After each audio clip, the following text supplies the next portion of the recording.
Mari kita berdoa. Tuhan, kami bersyukur Tuhan sudah memberkati kami melalui para ibu yang ada di dalam rumah kami, baik ibu kandung kami, mertua kami, atau istri kami yang boleh melahirkan anak-anak dan membesarkan mereka di dalam nasihat dan ajaran Tuhan. Kami juga bersyukur untuk semua panitia dan penata layan yang melayani di dalam Speak kemarin, sehingga boleh memberkati 4.400 orang di Jabodetabek dan ada ribuan lain yang di luar Jabodetabek. Kami bersyukur gereja kami boleh dipakai oleh Tuhan menjadi berkat melalui pelayanan dalam gerakan Reform Injili. Segala jeripaya kami tidak sia-sia karena Tuhan menjamin itu, dan segala kemuliaan dikembalikan kepada Allah Tritunggal. Dalam nama Tuhan Yesus kami berdoa. Amin. Silakan duduk. Kita bersama-sama membaca firman Tuhan. Ini adalah 2 khotbah yang terakhir minggu ini dan minggu depan.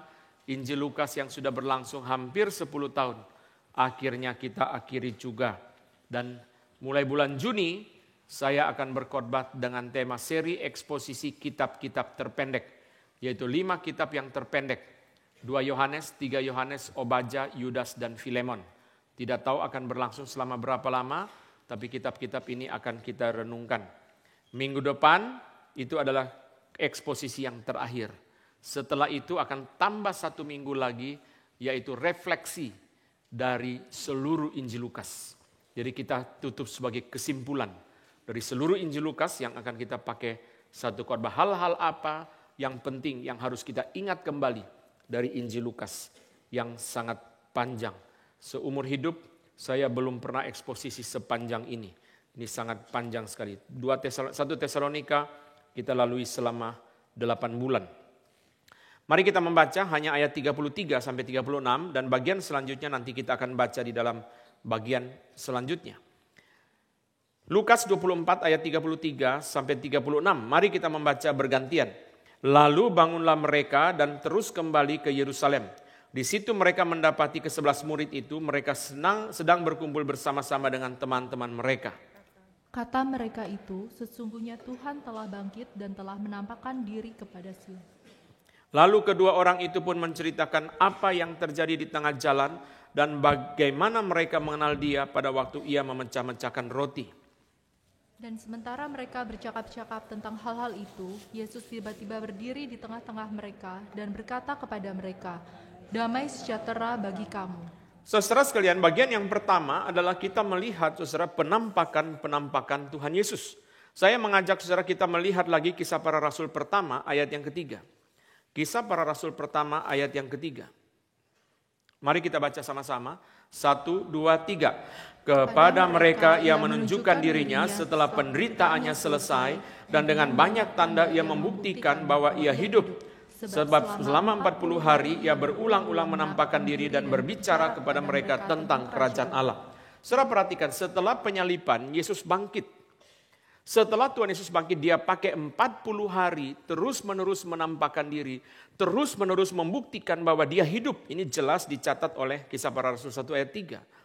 Dan saudara lihat di sini paralel antara 40 hari terakhir dalam pelayanan Yesus dan 40 hari pertama dalam pelayanan Yesus. 40 hari pertama dilalui dengan pencobaan, 40 hari terakhir dilalui dengan penampakan. 40 hari pertama dilalui dengan pencobaan dan 40 hari yang terakhir dilalui dengan penampakan. 40 hari yang pertama Tuhan Yesus dicobai terus-menerus oleh setan dan dia membuktikan bahwa dia tidak berdosa. Dia menang atas dosa. 40 hari yang terakhir dia terus-menerus menampakkan diri dan membuktikan bahwa dia hidup. Dia menang atas maut. 40 hari pertama dia menang atas dosa. 40 hari terakhir dia menang atas maut. 2 ini penting untuk tugas Tuhan Yesus dan identitas Tuhan Yesus sebagai juru selamat. Sebagai juru selamat dia harus tidak berdosa. Sebagai juru selamat dia harus menang atas maut. Dan inilah dilakukan melalui 40 hari. 40 hari pertama dia dicobai dan dia menang atas dosa. 40 hari terakhir dia menampakkan diri, membuktikan dia hidup. Saudara sekalian, seluruh penampakan itu kalau didaftar oleh Simon Kistemaker, saudara sekalian itu kira-kira adalah 10 kali. 10 kali, saudara, sampai dengan terakhir Yakobus, saudara Tuhan Yesus. Petrus mengalami itu di Yerusalem. Ada 500 orang saudara, dan saudara, sebagian daripada penampakan itu dicatat oleh 1 Korintus 15, kita tidak bahas. Saya mau masuk kepada pembicaraan begini, saudara. Saudara, pertanyaan kita begini, kenapa Tuhan Yesus berulang-ulang menampakkan diri? Kenapa Tuhan Yesus berulang-ulang menampakkan diri? Saudara sekalian, supaya kita bisa mengerti ini, saudara, kita harus mengerti apa yang dicatat oleh Kisah Para Rasul tentang pelayanan para rasul. Kalau saudara berhati-hati membaca kitab Kisah Para Rasul, saudara akan menemukan bahwa 4 kali dicatat mereka adalah saksi kebangkitan. Rasul itu tugas utamanya adalah memberi kesaksian tentang kebangkitan Tuhan Yesus. 4 kali. Kami adalah saksi, kami adalah saksi. Dengan kuasa yang besar, rasul-rasul memberi kesaksian tentang kebangkitan Tuhan Yesus 4 kali. Kami adalah saksi, kami adalah saksi, kami adalah saksi. Kami adalah saksi 4 kali. Karena itu, saudara sekalian, karena itu, rasul-rasul yang nanti akan ditugaskan untuk memberikan kesaksian tentang kebangkitan, mereka harus jelas betul bahwa Tuhan Yesus itu bangkit. Jikalau mereka tidak jelas betul, bagaimana mereka bisa bersaksi tentang kebangkitan?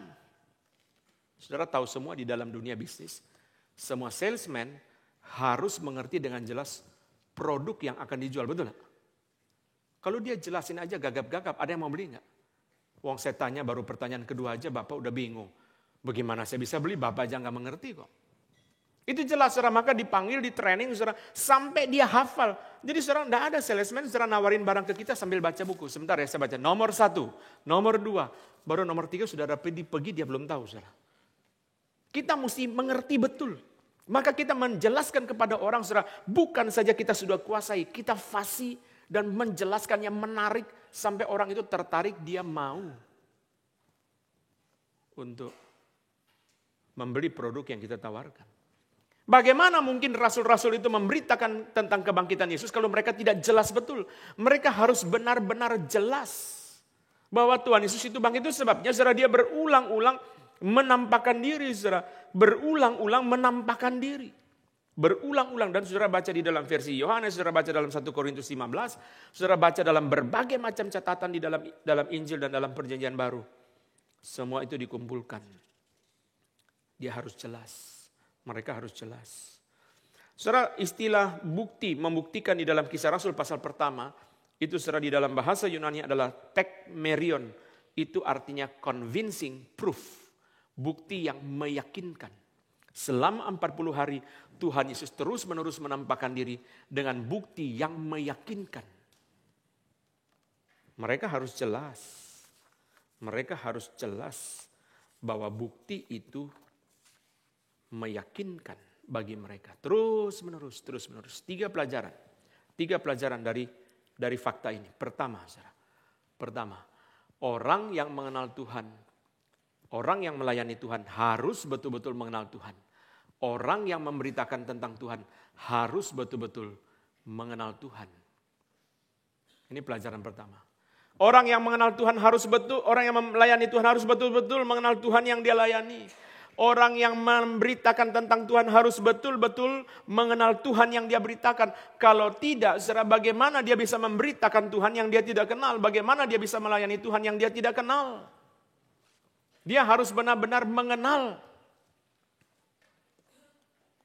Karena itu, saudara, di dalam gereja itu ada berbagai macam pembinaan. Untuk penata layan, pembinaan untuk guru sekolah minggu, pembinaan untuk guru remaja, pembinaan ini, pembinaan itu. Karena yang melayani harus mengenal Tuhan yang dilayani, yang memberitakan firman harus mengenal Tuhan yang dia beritakan.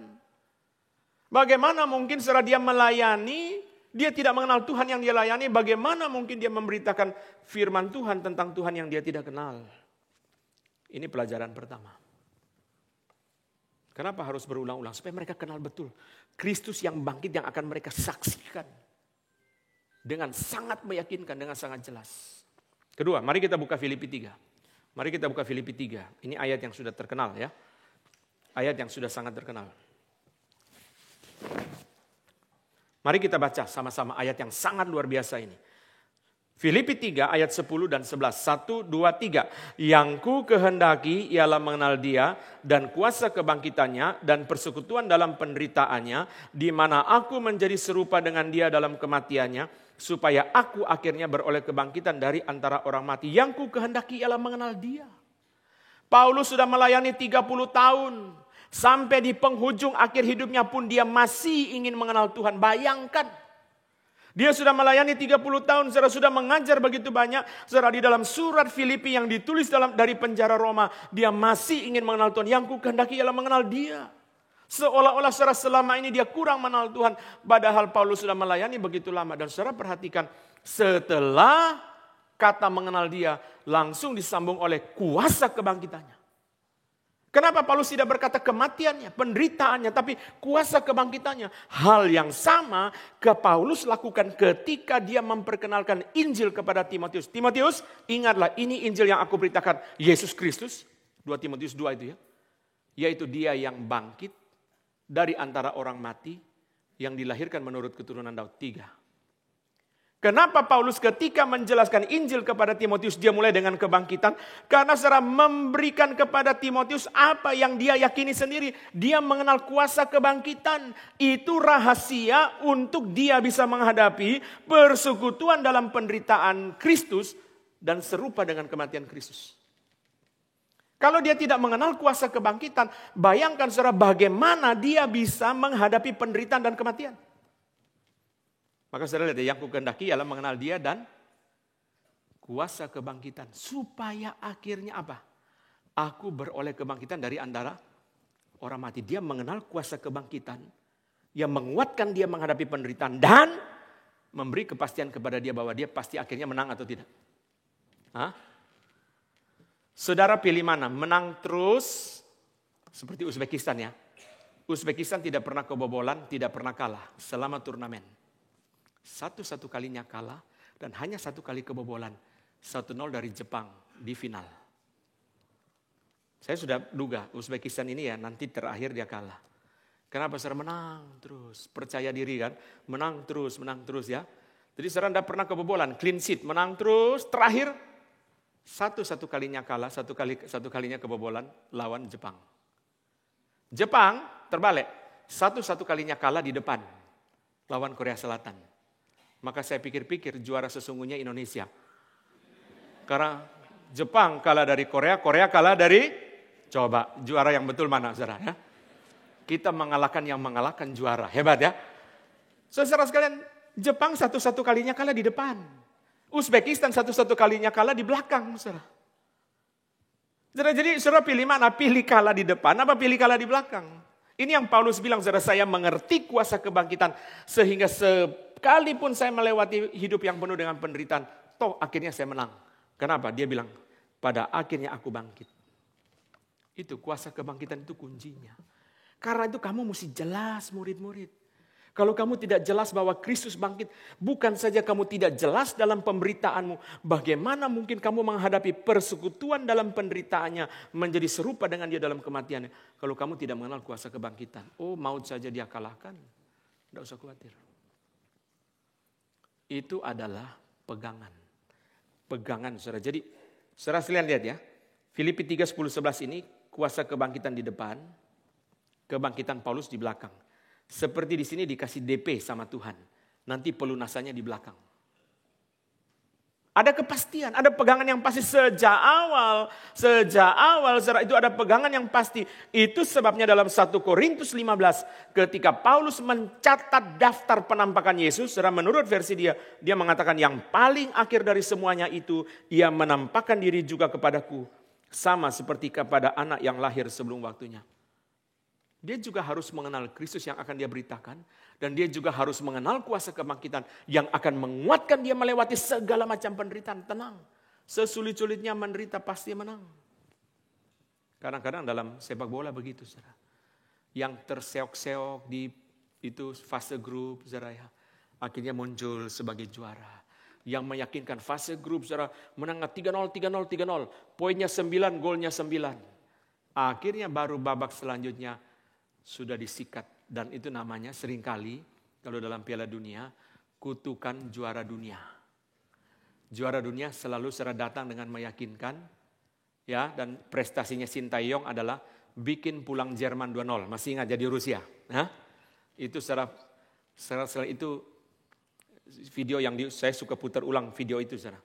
Kenapa, saudara? Karena di situ, saudara sekalian, Jerman bukan saja tidak lolos fase grup, tapi juga dikerjai kipernya. Karena kipernya jadi penyerang hari itu. Saudara kalau pernah nonton video itu ya. Saudara sama, saudara Spanyol datang ke Brazil dengan juara Piala Dunia 2010. Dicukur sama Belanda 5-1. The goal. Flying Dutchman, saudara masih ingat ya. Van Persie itu dia loncat itu. Ini khotbah sepak bola atau Lukas, Pak? Saya kalau ngomong sepak bola itu karena saya incar anak-anak muda yang ada di gereja ini. Nyambung, kalau saya terus bicara tentang kesulitan dalam usaha, ekonomi, anak-anak muda, kita nggak nyambung, Pak. Tapi kalau bicara sepak bola, mereka matanya langsung melotot. Duduknya langsung dibetulin. Wah, Pak Anton juga ngikuti sepak bola. Saya enggak sanggup secara ngikuti sepak bola karena tugasnya banyak. Cuma pagi-pagi nonton. Hanya kemarin itu lawan Korsel itu, saudara. Saya sudah capek betul, saudara sudah tidur. Tiba-tiba jam 4 pagi dengar suara teriakan di dalam rumah saya. Saya pikir anak saya sakit, saudara. Wah, siapa lagi yang sakit ini? Saya bangun lihat anak saya nonton. Penalti gagal, Indonesia gagal itu dia terus, wah gagal saudara, wah. Akhirnya saudara saya bangun bukan saja marahin dia, ambil kacamata ikut nonton saudara. Dari saya jadi sudah kurang tidur, tambah kurang tidur saudara. Kenapa kok teriak-teriak? Iya tadi gak masuk tendangan penaltinya. Jadi dia teriak saudara. Saudara sekalian, kita melihat saudara bahwa kuncinya adalah mengerti satu pegangan yang pasti Kristus menang. Itu diberikan dulu di depan. Paulus berkata, aku mengenal kuasa kebangkitan. Itulah pegangan yang pasti yang dia pegang. Karena apa, saudara?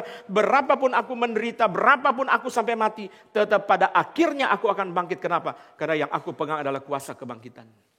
Karena itu harus betul-betul mengenal kuasa kebangkitan. Itu sebabnya kenapa Yesus menjelaskan kepada mereka berulang-ulang, membuktikan kepada mereka terus-menerus. Supaya mereka mengenal kuasa kebangkitan. Pelajaran ketiga. Mari kita lihat 2 Tawarik. Ini ayat sangat luar biasa. 2 Tawarik pasal 36. 2 Tawarik pasal yang ke-36. Ayat 15. Mari kita bersama-sama baca ayat ini. 2 Tawarik 36 ayat yang ke-15. 1, 2, 3. Namun Tuhan Allah mereka, nenek moyang mereka, berulang-ulang mengirim pesan melalui utusan-utusannya. Karena ia sayang kepada umatnya dan tempat kediamannya. Sekalipun mereka melawan, sekalipun mereka tidak mau taat, sekalipun mereka memberontak, tetapi Tuhan berulang-ulang mengirimkan nabi-nabinya membawa pesan kepada mereka karena dia sayang kepada umatnya. Saudara saya waktu membaca ayat ini saya heran, Tuhan kenapa tidak beri satu kali Roh Kudus bekerja langsung beres, langsung mereka bertobat. Saudara kalau Roh Kudus dikirim satu kali bekerja langsung mereka bertobat, itu gampang. Tetapi saudara perhatikan di sini berulang-ulang adalah tanda cinta kasih. Saudara bilang sama anak, mama mesti ngomong sampai berapa kali? Papa mesti cerewet sampai berapa kali? Kok tak ngerti-ngerti juga? Hari ini saudara rubah pikiran. Berulang-ulang itu adalah tanda cinta kasih. Tuhan saja berulang-ulang, apalagi kita. Kita bukan Roh Kudus, kita gak bisa saudara ngomong cuma sekali. Seorang pemuda datang bawa pacarnya ke saya, Pak mau minta tolong. Iya minta tolong apa? Mau konseling? Enggak. Pacar saya ini bukan Kristen. Bisa enggak Pak kasih sepatah dua patah kata supaya pacar saya jadi orang Kristen? Saya bilang dia, emang lu pikir gue Roh Kudus? Dia dengar khotbah Patong aja 30 tahun dia belum tentu jadi orang Kristen. Gak bisa sepatah dua kata, patah kata itu sambutan di RT RW. Bukan sepatah dua patah kata gak bisa. Saudara berulang-ulang. Saudara Taurat berkata, saudara apa yang kuperintahkan kepadamu, ajarkan kepada anakmu berulang-ulang. Ulangan pasal 6 itu. Tidak bisa cuma satu kali saudara. Kenapa saudara? Dia manusia berdosa. Dia lahir sebagai orang berdosa. Dia harus mendengarkan penjelasan dari orang tua berulang-ulang. Dia harus melihat teladan berulang-ulang. Dia harus melihat contoh berulang-ulang. Kita mengatakan sudah sering menjelaskan kepada dia. Enggak nangkap-nangkap juga. Sudah sering kita beri contoh enggak nangkap-nangkap juga. Karena dia orang berdosa. Tuhan saja pakai cara itu, apalagi kita. Tuhan saja pakai cara itu. Supaya dia mengerti bahwa itu adalah cinta kasih. Paulus berkata, Aku berkali-kali berkata kepadamu dengan mencucurkan air mata. Itu tanda kasih sayang. Jadi kita orang tua gak boleh mengatakan, saya sudah sering ngomong loh ya, papa sudah sering ngomong loh ya. Kita ngomong dari dia masih TK, sampai dia sudah punya istri, anak pun kita masih ngomong. Saudara, bukan berarti kita berhenti memberi nasihat, terus menerus mengingatkan kepada dia. Orang sudah umur 60, mamanya umur 90 pun masih kasih nasihat. Jangan lupa istirahat. Bayangkan, dia sendiri sudah kakek-kakek. Sudah umur 60, saudara. Tetap diberikan nasihat, saudara. Itu karena itu adalah tanda kasih sayang. Tuhan berulang-ulang mengirim pesan melalui utusannya, saudara. Itulah tanda dia sayang. Itu sebabnya Tuhan Yesus karena mencintai para murid. Dia berulang-ulang menyatakan diri kepada mereka. Supaya mereka jelas bahwa dia bangkit. Kalau tidak bahaya. Kalau mereka tidak jelas dia bangkit. Bagaimana mereka bisa memberitakan tentang dia. Bagaimana mereka bisa menghadapi penderitaan-penderitaan. Penganiayaan. Kalau mereka tidak mengenal kuasa kebangkitan itu. Itu adalah tanda Tuhan sayang. Berulang-ulang menampakkan diri. Mari kita belajar dari bijaksana Tuhan Yesus. Tidak bisa cuma satu kali, saudara. Harus berulang-ulang. Harus berulang-ulang. Kita terus memberitahu dia. Karena saudara, waktu saudara menjalankan tugas itu. Pertama, saudara mencintai anak itu. Kedua, saudara menjalankan tugas yang diperintahkan oleh Tuhan di dalam hukum Taurat. Kebenaran itu harus disampaikan kepada anak-anakmu berulang-ulang. Apa yang kuperintahkan kepadamu pada hari ini. Haruslah engkau perhatikan. Haruslah engkau mengajarkannya berulang-ulang kepada anak-anakmu. Saudara lihat ya, gravitasi dosa sama gravitasi kebenaran itu beda. Dosa terus menarik, dunia terus menarik. Saudara, teman-teman terus menarik, dosa terus dia menarik. Karena itu kita tarik. Seperti linggis itu, saudara, mau dibengkokkan, saudara, sudah ditarik ke sini, balik lagi. Tarik lagi, balik lagi, berulang-ulang. Pelajaran yang pertama dari penampakan Tuhan Yesus yang berulang-ulang ini adalah, saudara, orang yang melayani Tuhan harus mengenal Tuhan yang dia layani. Yang kedua, saudara, mengenal kuasa kebangkitan yang akan memberikan kepada kita kekuatan dalam penderitaan. Karena dia sudah menang. Tidak ada penderitaan yang terlalu berat bagi kita yang percaya kepada Yesus yang bangkit. Yang ketiga, berulang-ulang itu adalah strategi pendidikan.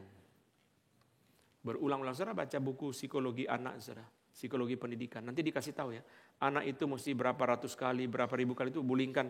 Ngomong di podcast itu, saudara bisa dengar sendiri. Itu ada penelitiannya.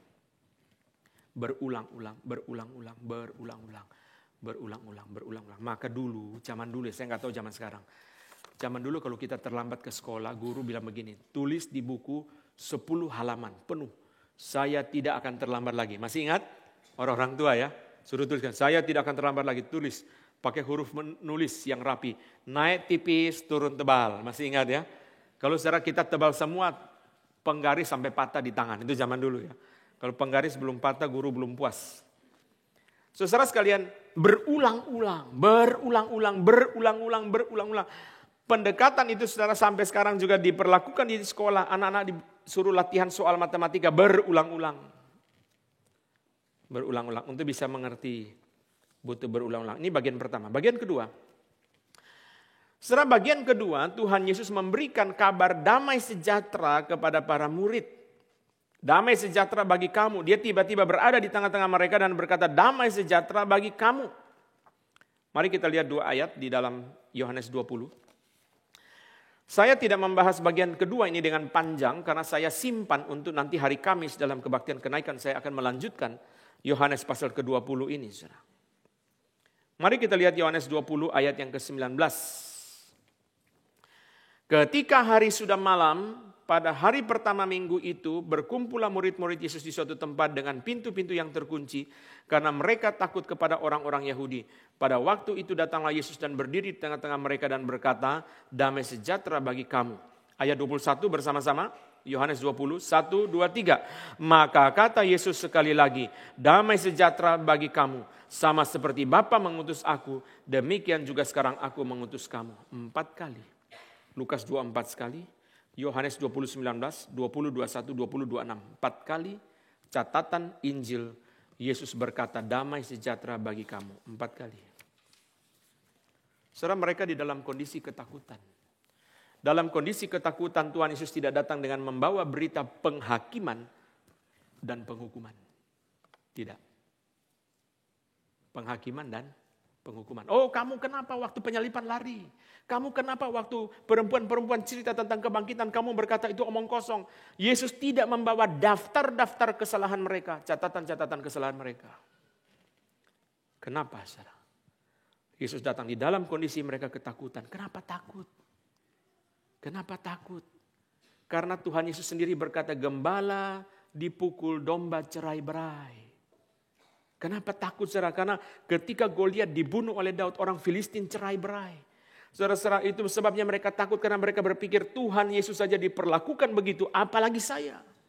Itu sebabnya mereka masuk di dalam rumah dan mengunci pintu erat-erat.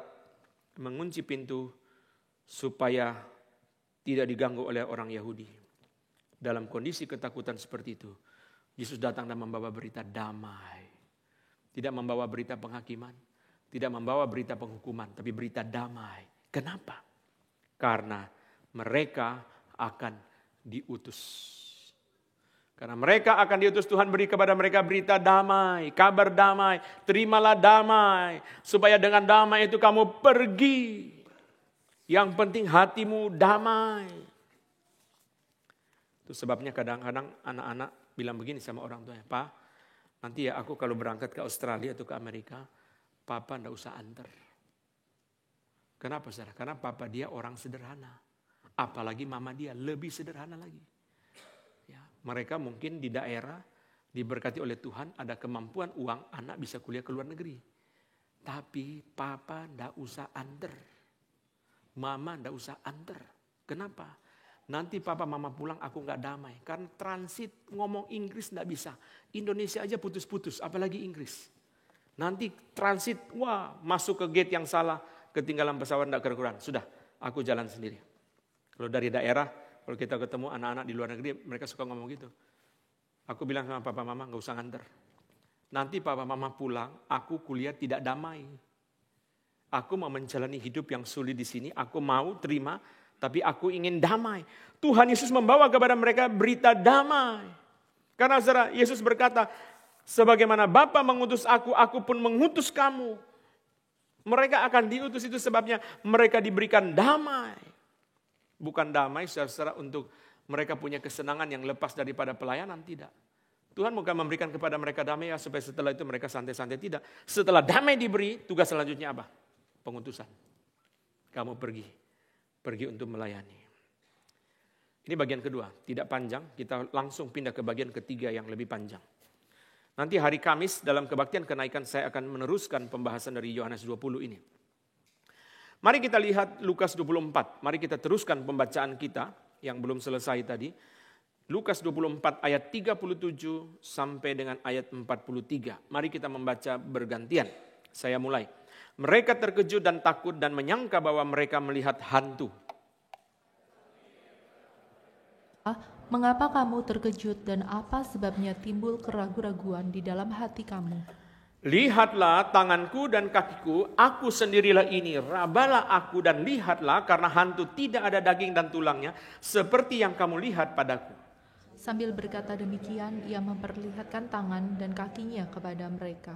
Dan ketika mereka belum percaya karena girangnya dan masih heran, berkatalah ia kepada mereka, adakah padamu makanan di sini? Lalu mereka memberikan kepadanya sepotong ikan goreng.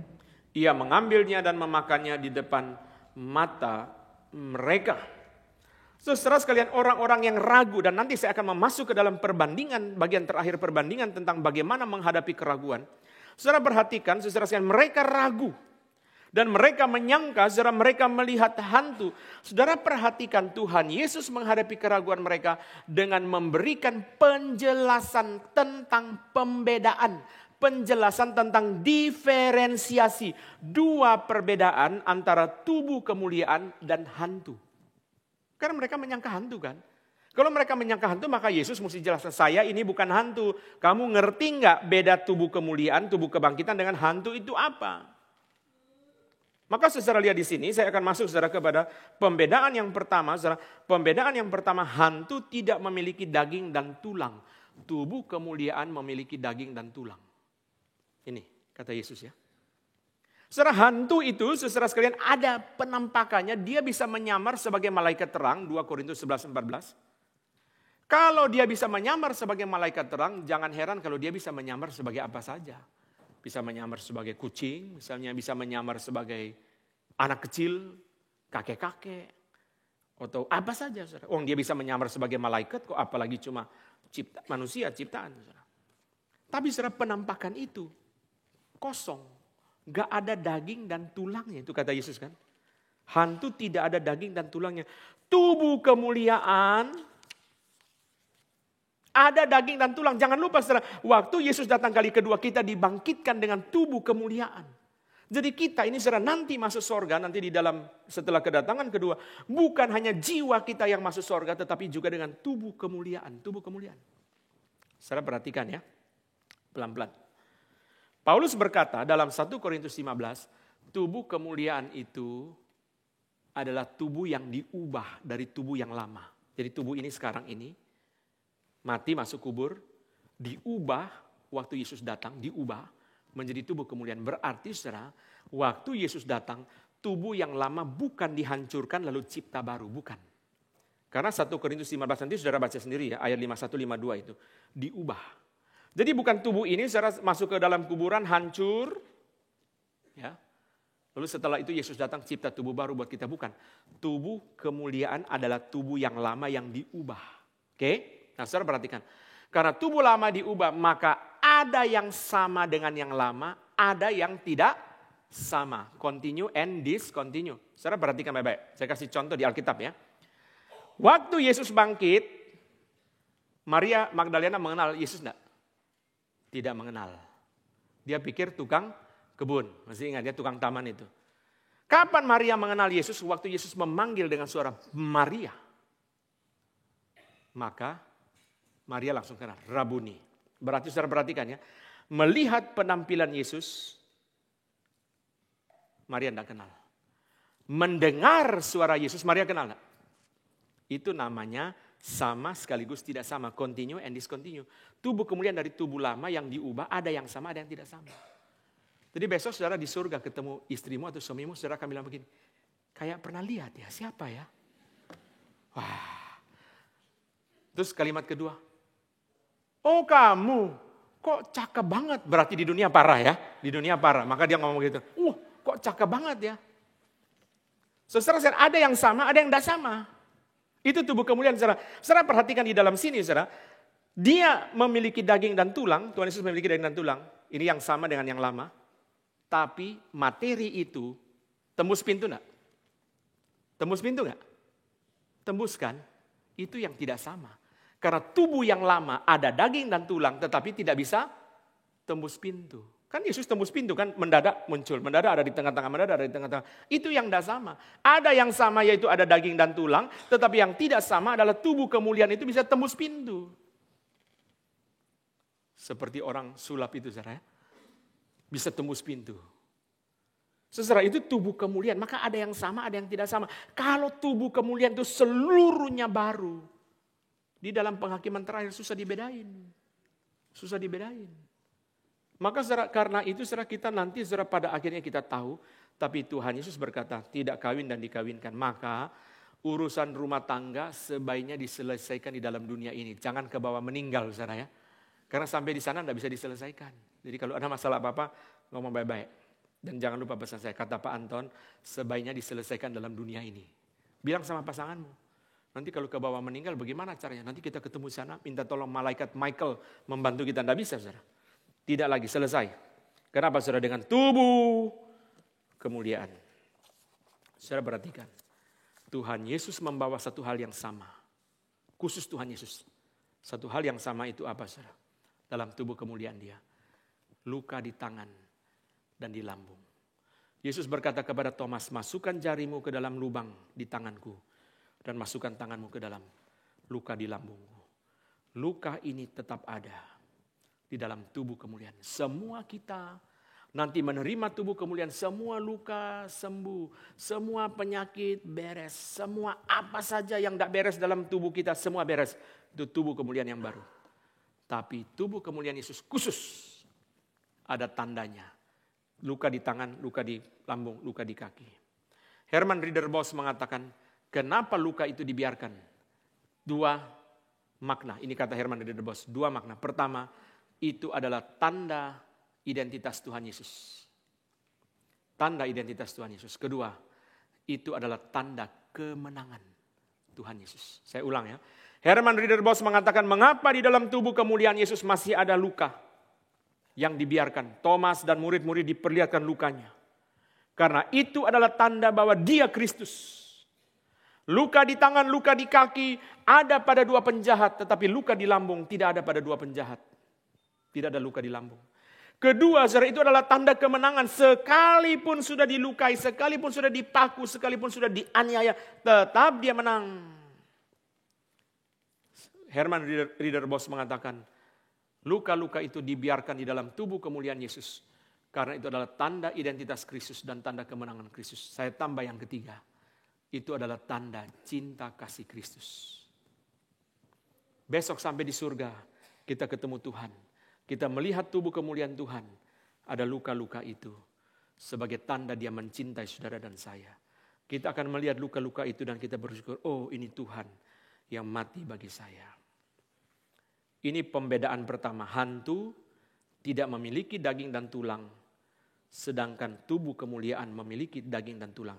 Pembedaan kedua. Pembedaan yang kedua, Tuhan Yesus saudara, ketika mereka masih heran, Tuhan Yesus berkata kepada mereka, adakah padamu makanan di sini? Lalu mereka memberikan kepadanya sepotong ikan goreng. Ini terjemahnya kurang tepat. Mungkin yang terjemahkan penggemar ikan goreng, saudara ya.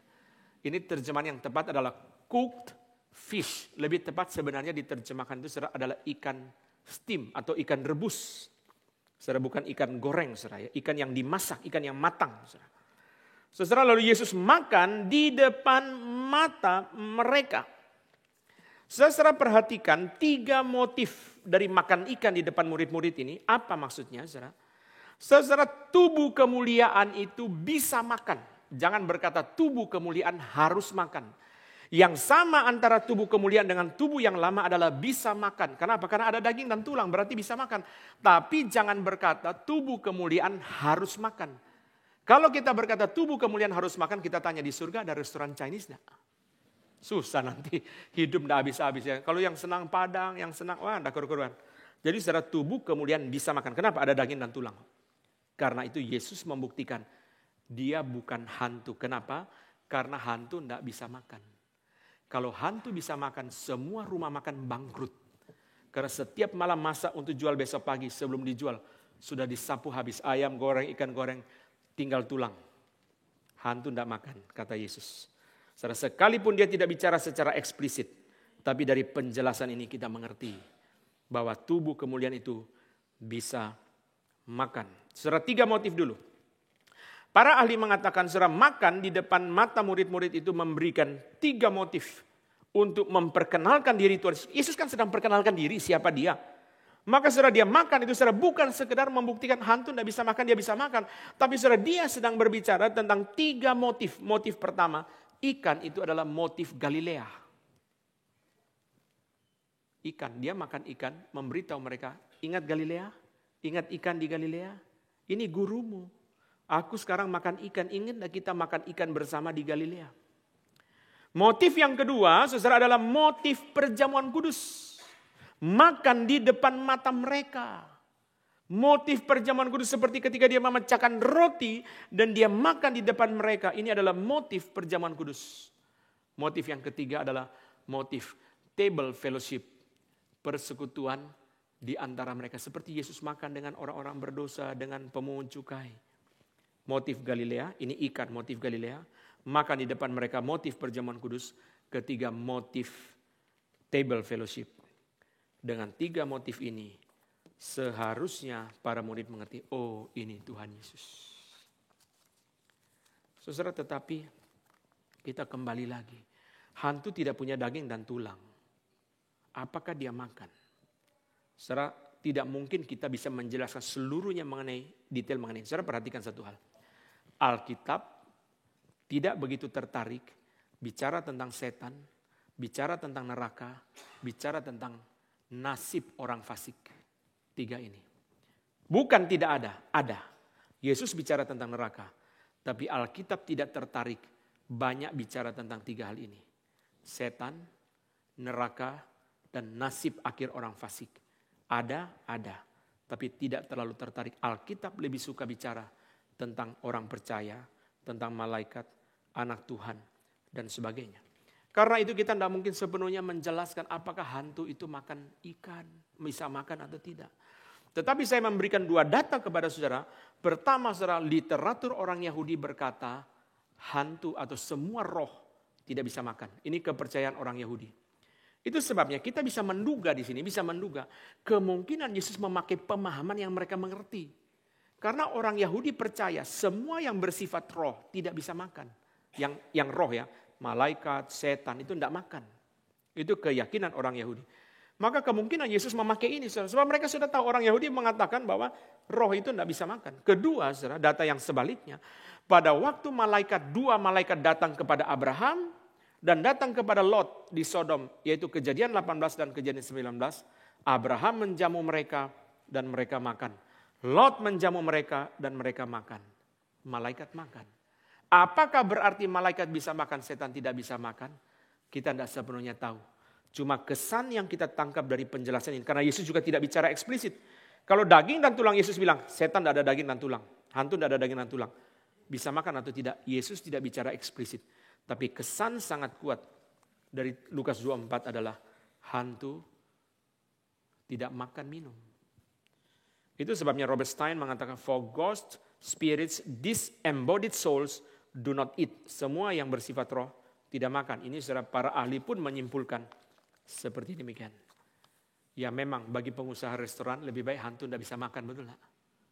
Saudara, goreng ayam besok mau jualan, belum pagi sudah habis. Goreng ikan habis. Jadi orang Roma makan pasti paling percaya doktrin hantu tidak bisa makan. Itu keyakinan yang sangat indah. Saudara sekalian, saya mau bicara yang menjadi message untuk kita begini. Tuhan Yesus menyelesaikan keraguan. Dengan cara apa? Bagaimana caranya Tuhan Yesus menyelesaikan keraguan? 2 bagian yang akan kita bandingkan. Bagian pertama dari Lukas 24. Saudara perhatikan ayat ke-37. Ayat yang ke-38 Yesus berkata, timbul keraguan-raguan di dalam hati kamu. Cara pertama yang Yesus pakai untuk menyelesaikan keraguan mereka adalah empirical, experiential proof. Beri kepada mereka bukti. Beri kepada mereka pengalaman. Raba, lihat. Kata lihat muncul sampai 3 kali di dalam ayat 39. Lihat tangan kakiku, lihat 3 kali. Artinya apa? Perhatikanlah, raba, alami sendiri. Inilah bukti empiris, inilah bukti pengalaman. Saudara jelasin sama dia tentang mobil baru panjang lebar.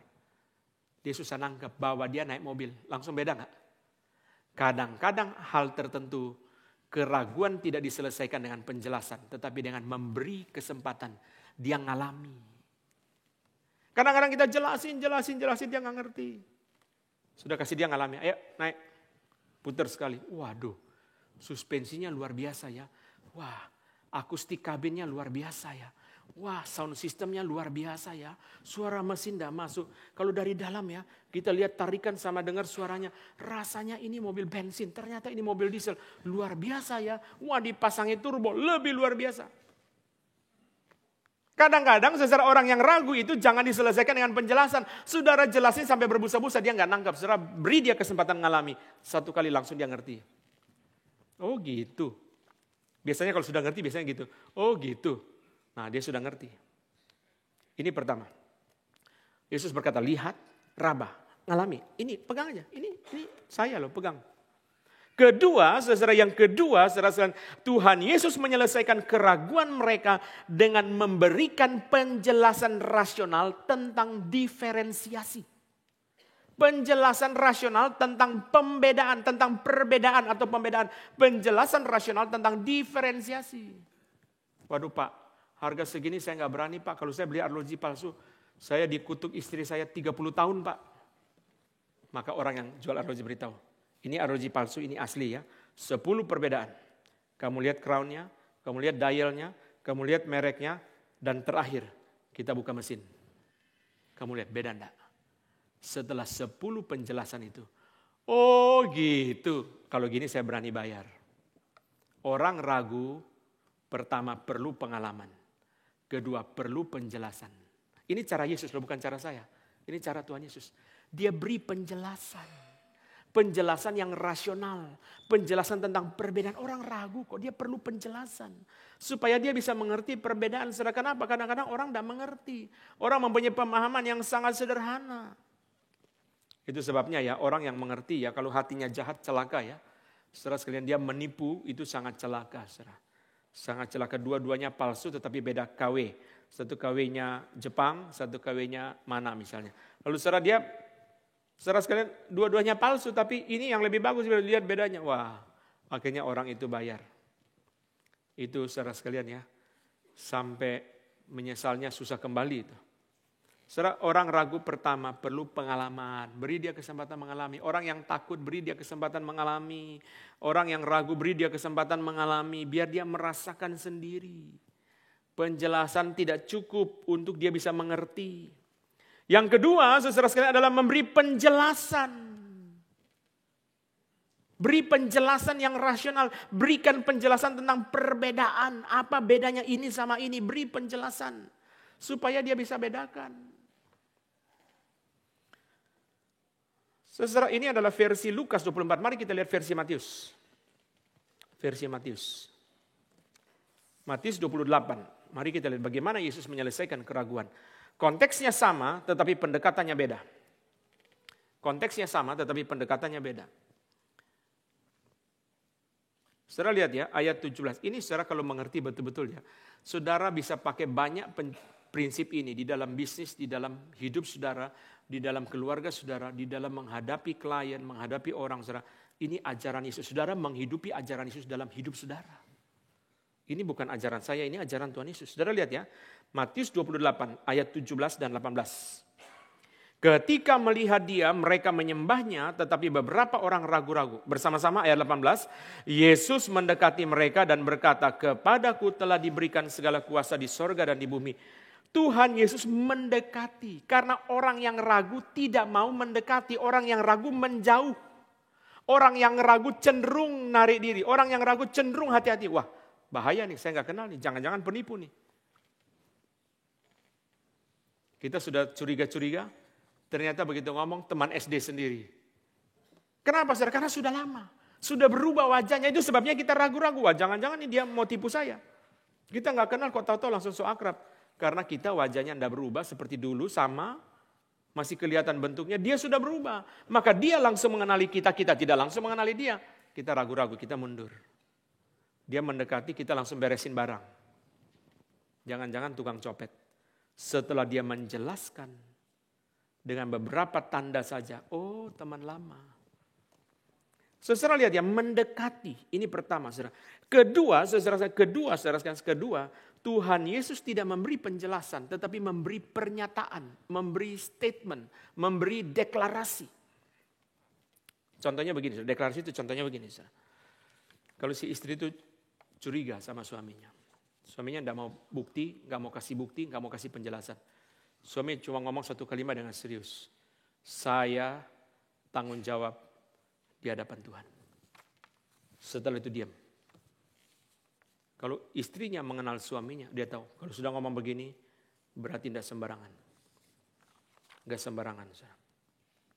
Ini berarti serius. Ini berarti tidak main-main.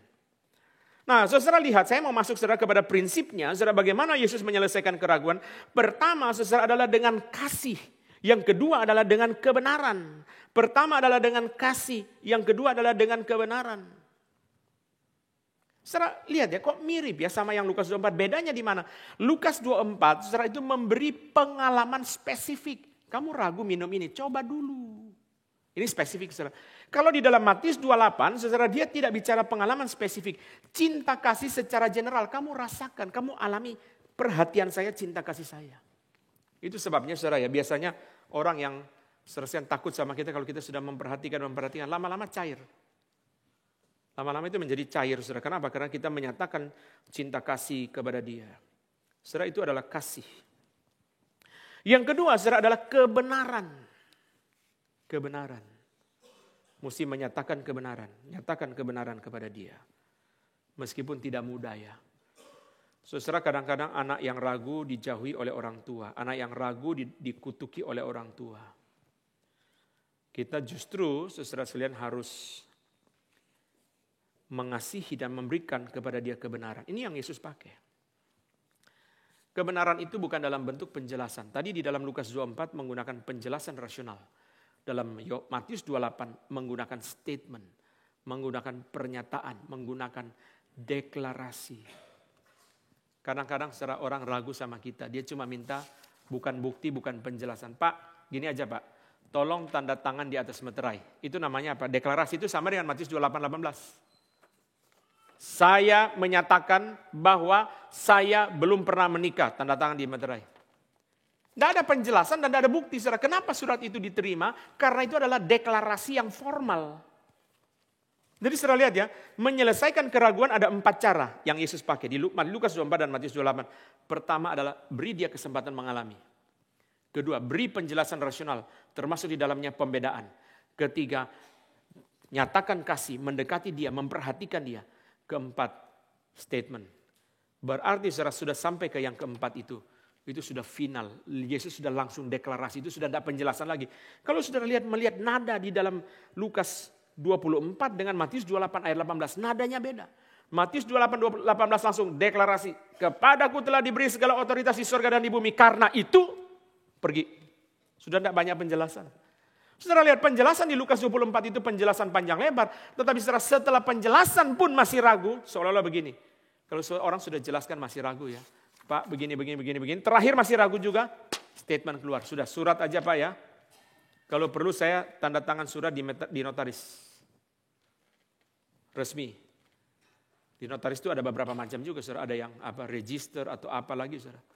Resmi ya, jelas ya. Ini loh, statement ini. Bapak bawa, Bapak pegang statement ini. Kenapa, saudara? Karena bahwa dia ngalami sudah, karena penjelasan rasional sudah, memperhatikan, mengasihi sudah, tetap tidak mau percaya juga. Maka terakhir Yesus kasih bom. Bom itu adalah deklarasi, kepadaku telah diberikan segala kuasa di sorga dan di bumi. Saudara, orang ragu itu beda sama orang melawan, itu beda. Orang ragu itu beda sama orang melawan. Ragu itu seperti gelas retak. Saudara, orang Jawa bilang ya, ojo diperkes, nanti pecah. Ragu itu seperti gelas retak, dipegang pelan-pelan, dilem. Kalau orang melawan itu beda, saudara. Itu sebabnya saudara, orang yang ragu itu saudara beda kondisinya dengan orang yang melawan. Kita belajar dari Tuhan Yesus bagaimana menjalankan 4 cara ini, saudara. Dengan 4 cara ini, saudara, mereka diyakinkan dan kita lihat hasilnya luar biasa. Setelah mereka diyakinkan, mereka diutus pergi. Mereka berani pergi, Thomas ke India, Matius ke Ethiopia. Mereka berani pergi jauh karena mereka sudah jelas kebangkitan Yesus, itu poin pertama. Mereka sudah diberi damai sejahtera, itu bagian yang kedua. Dan ketiga, keraguan mereka sudah disingkirkan melalui 4 jalan ini. Itu sebabnya mereka berani pergi. Kalau sudah yakin, saudara, dia berani pergi. Kenapa, saudara? Dia sudah mempunyai pegangan. Dia sudah mempunyai kepastian. Dia sudah mempunyai keyakinan. Zaman sekarang memang, saudara, kadang-kadang segala sesuatu diselesaikan dengan formal. Ya, orang perlu surat ini, perlu surat itu, saudara sekalian. Dulu saya jadi hamba Tuhan di Geri, nggak ada surat-suratan, saudara. Sekarang sudah organisasi menjadi lebih kompleks, sinode menjadi lebih besar, saudara. Kita banyak keputusan itu mesti ada suratnya. Tapi dulu saudara nggak ada suratnya. Kita masuk nggak ada suratnya. Pokoknya Pak Tom bilang, oke, yuk melayani. Sudah pelayanan, saudara. Berdasarkan apa? Berdasarkan kepercayaan yang Pak Tom berikan. Sudah kita terima melayani. Tidak ada penjelasan apapun, saudara. Pokoknya taat saja. Karena percaya pimpinan Tuhan melalui Pak Tom. Tapi organisasi semakin besar, memang mesti dibangun, saudara. Tapi ini jalan yang Yesus berikan. Pertama, jalannya adalah mengalami. Kamu alami. Kedua, penjelasan rasional. Ketiga, mendekati dengan cinta kasih. Keempat adalah deklarasi. 4 ini sudah keluar, keraguan murid-murid hilang. Mereka diutus dan pergi melayani ke mana-mana tempat. Mari kita bangkit berdiri bersama. Saya undang Pak Marwan, Bapak Marwan Hertanto dan Bapak Hansen Lee. 2 orang maju ke depan untuk memimpin kita di dalam doa meresponi firman Tuhan. Mari bersama-sama kita tundukkan kepala dan 2 orang akan memimpin kita di dalam doa. Pak Marwan ada di mana? Mari Pak Hansen, mari kita masuk ke dalam doa. Pak Hansen akan memimpin kita terlebih dahulu.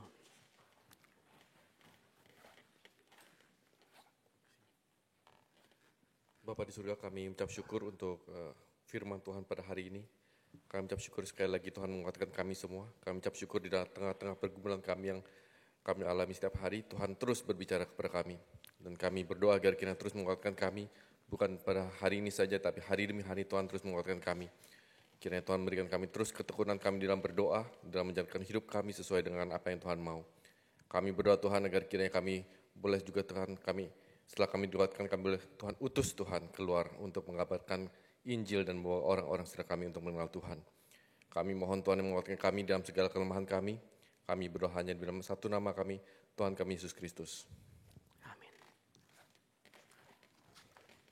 Kami bersyukur hari ini bahwa kami sekali lagi diperkuat dan dalam mempertahankan iman kami Tuhan, bahwa Engkau telah bangkit dan Engkau menyatakan dirimu, dan kami boleh membaca sekali lagi dengan begitu melimpahnya firman Tuhan. Melalui Lukas ini kami mengerti bahwa kebangkitan-Mu adalah sesuatu yang nyata, dan kami boleh sekali lagi merenungkan semua firman-Mu.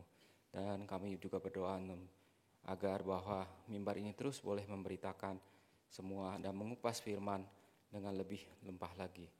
Terima kasih Tuhan, kami boleh menyatakan syukur kami di hadapan Kristus Yesus, Sang Penebus kami yang hidup. Amin. Amin. Syukur Kapin di NTT baru selesai 3 hari di 3 tempat di Pulau Sabu, kemudian di Kota Soe, di mana saya berasal dari sana, dan kemudian yang terakhir adalah di ibu kota dari Kabupaten Kupang. Patong bersama rombongan sekitar 40 orang yang menuju ke 30 orang yang menuju ke Pulau Sabu, dan pada hari kembali pesawat itu mengalami delay yang panjang sehingga Patong naik kapal laut kira-kira 14 jam dari Pulau Sabu menuju ke Kota Kupang untuk melanjutkan perjalanan. Kita bersyukur hambanya yang setia mau dipimpin oleh Tuhan melewati jalan yang sulit untuk memberitakan firman Tuhan. Saudara di Sabu kira-kira 3.000 lebih yang hadir, ini waktu Patong naik kapal. Dan saudara sampai di Kota Soe, saudara di kota yang kedua, Tuhan begitu memberkati sehingga 11.500 orang yang hadir di dalam kebaktian yang kedua. Dan khotbah saya mengikuti kebaktian yang kedua, khotbahnya sangat berkuasa. Dan Patong membicarakan tentang 3 salib dan 3.000 lebih orang yang maju ke depan untuk menerima Tuhan. Sangat memberkati. Mereka memasang kira-kira 13.000 kursi dan 11.500 yang hadir, sehingga dari atas panggung saya sulit mencari kursi yang kosong karena sampai di belakang penuh. Kemudian saudara pergi ke kota yang baru, yaitu kota namanya Naibonat, adalah ibu kota dari Kabupaten Kupang. Itu kota pemekaran. Dulu Kabupaten Kupang itu ibu kotanya adalah di kota Kupang, tetapi karena kota Kupang menjadi kota madya, mereka pindahkan sekitar 50 kilo ke arah timur, yaitu ke kota namanya Naibonat, kota baru. Dan saudara ada 3.000 lebih orang yang hadir di dalam kota yang ketiga. Kita bersyukur kepada Tuhan. Patong kembali ke Jakarta hari Jumat siang dan speak kemarin, hari ini ke Singapura, dan nanti hari Kamis akan menuju ke Australia dan New Zealand untuk KKR selama 11 hari. Setelah itu kembali lagi ke Jakarta dan akhir bulan akan ada di Kalimantan Timur untuk Kapin. Kita terus berdoa supaya Tuhan beri kekuatan kepada hambanya bisa menjalankan tugas dengan baik. Setiap waktu Patong pakai dengan tidak menyerah kepada kondisi kesehatan beliau atau kesulitan, karena Patong mengatakan orang tunda-tunda undang saya ke tahun depan. Apa saya masih ada tahun depan? Saya tidak tahu. Karena itu setiap waktu beliau pakai dengan baik. Bulan April pada libur lebaran, anak-anak pemuda remaja kita bersama-sama bersekutu dan saling mengenal. Kita bersyukur kepada Tuhan oleh anugerah Tuhan, ada kesempatan bagi mereka untuk bersekutu bersama-sama dari gereja. Mereka berangkat menuju ke Ancol dan mereka bermain bersama, bersekutu bersama, saling mengenal. Ini adalah satu hal yang indah, kesempatan bagi mereka di dalam hari yang libur. Mereka yang mungkin tidak pergi keluar kota atau keluar negeri, mereka dikumpulkan oleh gereja sehingga mereka boleh berlibur bersama. Ini sesuatu hal yang sangat indah di dalam gereja kita. Kita bersyukur ada kesempatan-kesempatan seperti ini. Hari Kamis nanti saya akan memimpin kebaktian gabungan di tengah kita memperingati kenaikan Tuhan Yesus. Mari kita bersama-sama hadir pada jam 9 pagi dan membawa teman-teman kita untuk bersama-sama merenungkan firman. Tuhan Yesus dimuliakan, Roh Kudus diutus. Kita harus senantiasa ingat ini adalah berkat untuk orang Indonesia. Karena di seluruh dunia ini, berapa banyak negara yang hari libur pada hari kenaikan? Mungkin tidak banyak, karena bukan dianggap sebagai hari yang penting. Tapi pemerintah Indonesia sudah sejak lama memberi libur untuk kita pakai dengan baik untuk beribadah. Mohon didoakan, setelah kebaktian ini saya akan ke Pekanbaru untuk memimpin pada sore harinya di Pekanbaru. Semoga semua penerbangan berjalan dengan baik.